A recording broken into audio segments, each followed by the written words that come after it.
নমস্কার, আমি রিঙ্কিস ক্রিয়েশনে তোমাদের সবাইকে ওয়েলকাম। আজকের ভিডিওতে আলোচনা করব গাছে খাবার কফি ব্যবহার করলে কি হয়। আমরা যারা ছাদ বাগান করতে ভালোবাসি তাদের জন্য আজকের ভিডিওটি খুব গুরুত্বপূর্ণ। কফি ব্যবহার করে আমরা বিভিন্ন গাছের বিভিন্ন সমস্যা রোধ করতে পারি। ভিডিওটি শেষ পর্যন্ত দেখো, আশা করছি ভালো লাগবে। এবং আমার ভিডিও যদি প্রথম দেখে থাকো তাহলে অবশ্যই চ্যানেলটি সাবস্ক্রাইব করে আমার পাশে থেকো।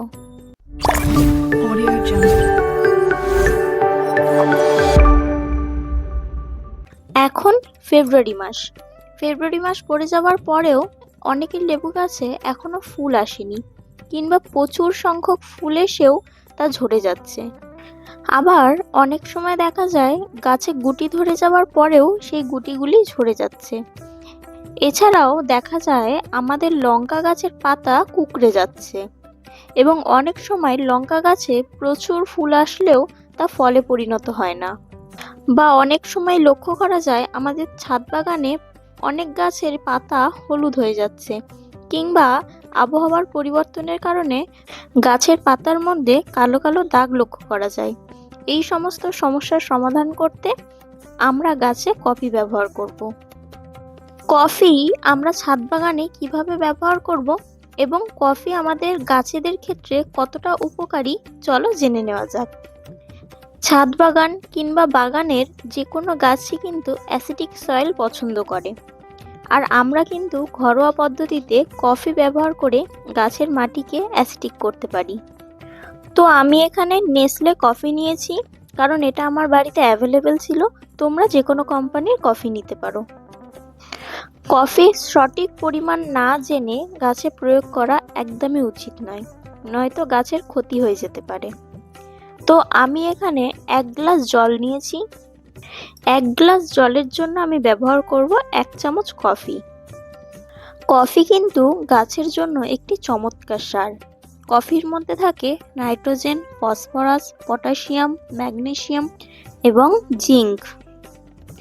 সার হিসেবে কফি ব্যবহার করলে উদ্ভিদের প্রয়োজনীয় পুষ্টি অনেকটাই সরবরাহ করা সম্ভব। কফি কচি পাতা এবং শিকড়ের বৃদ্ধিতে সাহায্য করে। কফি বাগানের কীটপতঙ্গ প্রতিরোধ করতে পারে। তোমাদের পছন্দের ফুল, ফল, সবজি গাছকে আরও বেশি বেশি ফুল, ফল ও সবজিতে ভরিয়ে তুলতে অবশ্যই কফি ব্যবহার করো।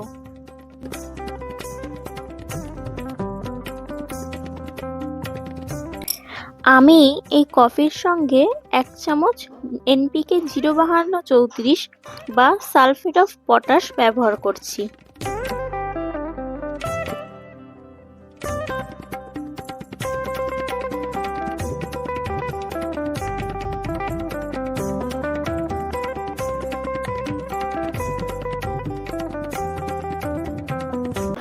জলটিকে একটু সময় নিয়ে ভালো করে মিশিয়ে নিতে হবে। তারপর এই 1 গ্লাস জলটি আমি 1 লিটার জলে মিশিয়ে নেব।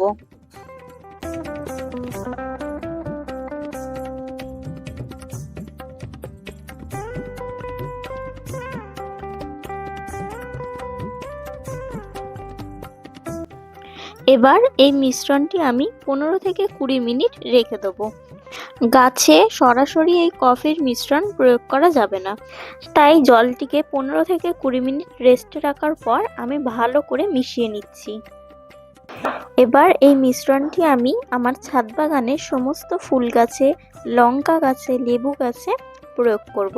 খুব বেশি প্রয়োগ করার দরকার নেই, অল্প অল্প প্রয়োগ করলেই যথেষ্ট। কফি গাছের রোগ প্রতিরোধ করার সাথে সাথে গাছের মরচে পড়া পাতা এবং ব্লাইটের মতন কিছু ছত্রাক এবং ব্যাকটেরিয়া সংক্রমণ প্রতিরোধ করতে পারে। এবারে বলি কতদিন অন্তর অন্তর কফি গাছে প্রয়োগ করা উচিত। সাধারণভাবে বলতে গেলে সপ্তাহে 1 বার তোমরা গাছে কফি ব্যবহার করতে পারো। কফি সব গাছের জন্য ভালো সার নয়। কিছু গাছ কফি পছন্দ করে, আবার কিছু গাছ অম্লতার প্রতি সংবেদনশীল। তারা কিন্তু আবার এই কফি একদমই পছন্দ করে না। বেশিরভাগ গাছ যারা অম্লীয় মাটি পছন্দ করে তারা কফি থেকে উপকৃত হবে, আর যেই গাছগুলি ক্ষারীয় মাটি পছন্দ করে তারা কফি থেকে উপকৃত হবে না।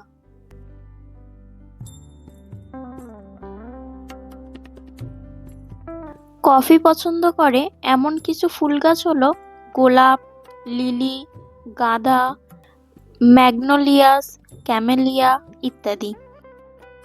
যে সকল সবজি গাছ কফি পছন্দ করে তা হলো টমেটো, গাজর, মূলো, পালং শাক, লেটুস, ব্রকলি, ফুলকপি, শসা, আলু, বিট ইত্যাদি। এই সমস্ত ফুল গাছ, সবজি গাছ এবং ফল গাছের মধ্যে লেবু গাছ কিন্তু অত্যন্ত পছন্দ করে এই কফি। যদি সঠিক পদ্ধতিতে এবং সঠিক পরিমাণে তোমরা গাছে কফি ব্যবহার করো তাহলে দেখবে গাছ ভর্তি ফুল, ফল, সবজি মনের মতন ফলবে। কফি কিন্তু জবা গাছের অন্যতম প্রিয় একটি খাবার। তোমরা যদি জবা গাছে একবার হলেও কফি ব্যবহার করো তাহলে দেখবে গাছ ভর্তি হয়ে ফুল দেবে। আমার এই গাছটি দেখো, একদম ছোট্ট একটি গাছ, গাছে ভর্তি কুড়ি এসছে এবং এই গাছটি সারা শীত জুড়ে আমাকে প্রচুর ফুল দিয়েছে। গাছে কফি ব্যবহার নিয়ে যদি কোনো প্রশ্ন তোমাদের মধ্যে থেকে থাকে তাহলে আমাকে নির্দ্বিধায় কমেন্ট বক্সে জানাতে পারো। আমি চেষ্টা করব তোমাদের সমস্ত প্রশ্নের উত্তর দেওয়ার। ভিডিওটি যদি ভালো লেগে থাকে ভিডিওতে একটি লাইক করো এবং আমার চ্যানেলে যদি নতুন হয়ে থাকো তাহলে চ্যানেলটি অবশ্যই সাবস্ক্রাইব করে আমার পাশে থেকো এবং অল নোটিফিকেশন বেলটি অন করে নিও। আজ আসি, পরবর্তী ভিডিওতে আবার দেখা হবে। ততদিন সবাই সুস্থ থেকো, ভালো থেকো এবং সাবধানে থেকো।